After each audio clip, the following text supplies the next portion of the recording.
The purpose of this presentation is to provide you with an overview of how to create your electronic course content area portfolio. So the first place you would want to start is the home page of the course, which you see here. Scroll down to the very last link, which says Assignment Directions and Resources. Now we want to click on Directions and Resources for building your electronic course content area portfolio.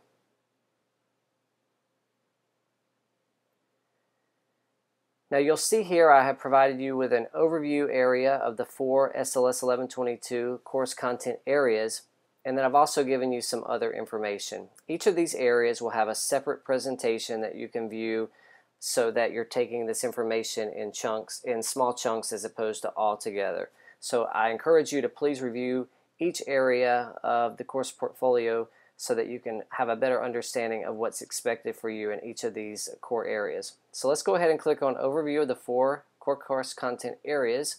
You'll see that I have a video there for you to watch that just gives you an overview from the department of the SLS Learning Portfolio. But in a nutshell, there are 4 core course content areas. The first one is self-discovery, which you ask yourself the question, who am I? How do I learn the best? This will take place within the first few weeks of the course, probably up into around week 4. The second core course content area is study skills. This is where we're going to get into some of the specific study skills such as memory techniques, research, note-taking skills. It'll be focused specifically in the area of study skills. The third area, and actually even the fourth area, they will kind of bleed together. So towards the end part of the course, we'll be really focusing on career exploration and academic planning, although you will submit these sections of the electronic portfolio separately. They are 2 distinct areas, but they will kind of bleed together. But the third, which is career exploration, you might ask yourself the question, what opportunities are available to me based on what I want to do with my career? And then the last core course content area is academic planning, and you might ask yourself the question, how can I set a plan for persistence at Valencia and beyond?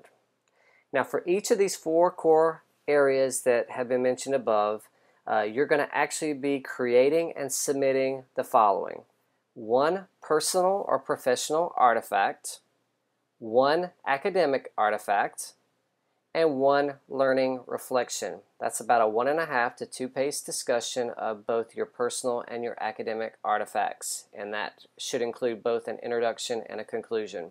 Now I expect you probably will have to come back and listen to this overview again after you've had a chance to view some of the presentations in the following sections that I have created for you, because you may say, well, what's an artifact? Well, you'll find out what an artifact is and how you can create one in the following sections.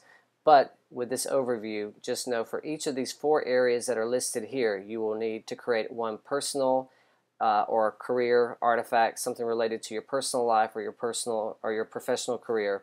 1 academic artifact, which is related to your life in college, so at Valencia, and then the learning reflection, which is a typed double-spaced discussion of your personal and your academic artifacts.